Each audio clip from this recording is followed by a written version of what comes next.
Hi guys! Naisipan kong magluto or gumawa ng pork chashu sa bahay.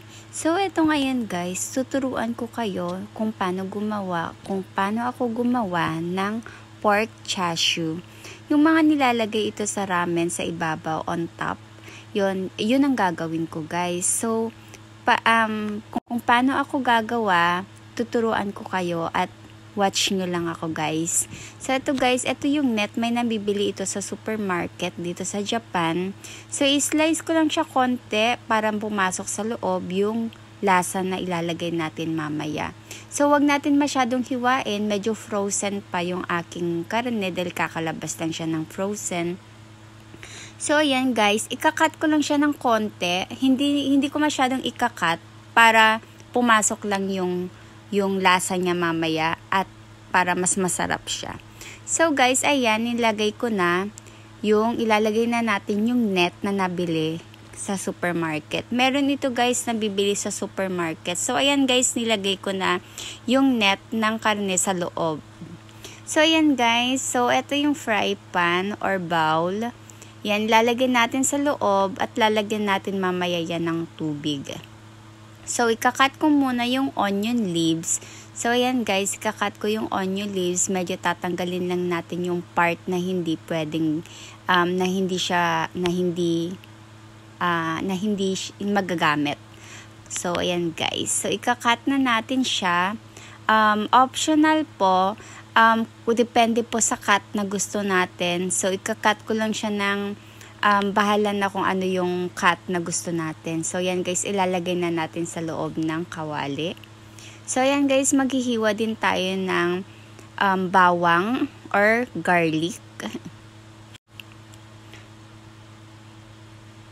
So, yan guys, pasensya na kasi medyo hindi pa pwede yung kamay ko.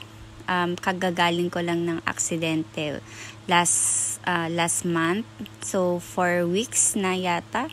4 weeks ago, kakagaling ko lang ng aksidente kaya yung kamay ko yung na-injured. So ayan guys, ilalagay na natin yung bawang. Sa mga di pa po subscribe, please follow and subscribe my channel. So maglalagay tayo ng tubig, 500 500 liters. So, bali 2 liters yung ilalagay natin. 2 cups. So, yan. 500 ml yata yung size nun, guys. So, depende po sa tubig na gusto nyo. So, yan, guys. Maglalagay tayo ng goma abra or sesame oil. Maglalagay tayo ng medyo kulang na 1 teaspoon of goma abra or sesame oil. So, maglalagay tayo guys ng sake. Bale, 4 yung nilagay kong sake. So, ayan guys, nilagay ko na lahat yung sake para maitapon na yung laman, yung lagayan. So, eto guys, mirin. Kung gaano kadami yung nilagay natin sa sake, ganun din kadami yung ating mirin. So, yan guys, tansya-tansya natin yung paglagay natin. So, bali ako, 4 teaspoon yung nilagay ko na mirin, sake, at saka 1 teaspoon of goma abra or sesame oil. So, maglalagay din tayo guys ng soy sauce. Depende po sa inyo kung ano yung soy sauce na meron kayo sa bahay. Pwede din pong Kikkoman soy sauce, mas masarap po yun. Pero ako kasi, mas gusto ko itong soy sauce na ito dahil ito yung lagi kong gamit. Lalong-lalo na pag nagtsatsahang ako or fried rice, ito yung nilalagay ko. So, balik tayo guys. Yung soy sauce nga po pala is bali 10 teaspoon. Yes. So, 10 teaspoon yung nilagay ko para hindi siya masyadong maalat. So, ayan guys, 10 teaspoon yung nilagay kong soy sauce. So, pa-subscribe po mga guys at follow po my channel and please support my channel po guys. Thank you for watching always. And ayan guys, so okay na. So, tatakpan na natin siya at papakuluan na natin siya hanggang sa lumambot yung ating karne. So ayan guys, so wait natin siya, medium heat lang yung natin, yung apoy, para hindi siya masyadong maluto agad or yung tubig na nilagay natin.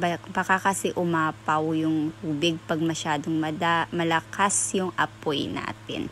So ayan guys, tinanggal ko na guys yung parang dumi ng karne sa ibabaw, kaya medyo tanggalin lang natin konti para mas masarap yung at malinis yung ating pork chashu mamaya. So ayan guys, palambutin lang natin, hayaan lang natin siyang lumangoy-langoy dyan at mamaya okay na siya.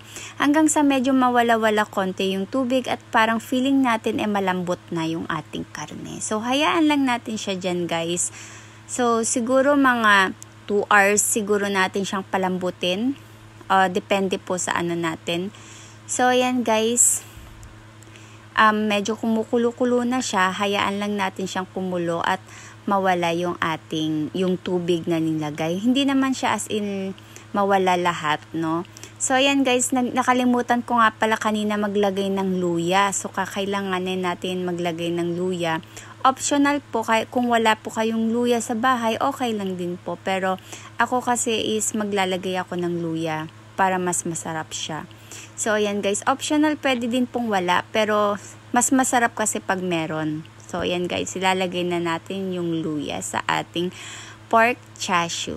So bali 4 na slice ng luya yung nilagay ko.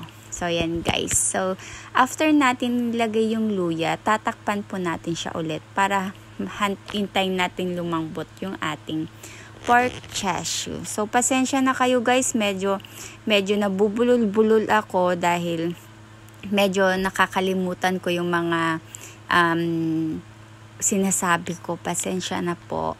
Ayan guys, so tatakpan lang po natin siya guys hanggang sa kumulo yung ating pork chashu at mamaya masarap na po yan.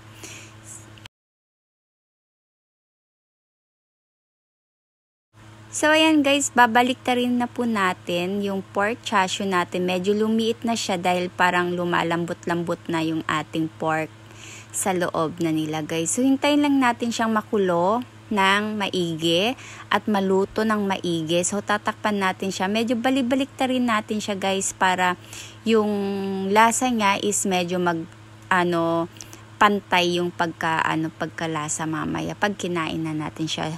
So low heat lang na yung low heat or medium heat yung ilalagay nating yung heat natin, yung apoy. Ayan.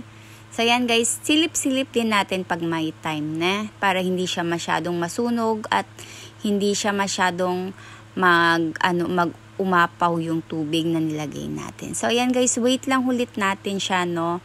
So ayan, wait lang natin siya hanggang sa medyo lumambot-lambot pa konti. So ayan guys, medyo lumambot na yung ating karne. Tatanggalin na po natin siya sa at ayan guys, na-slice ko na siya and pwede na natin siyang kainin. So thank you guys for watching.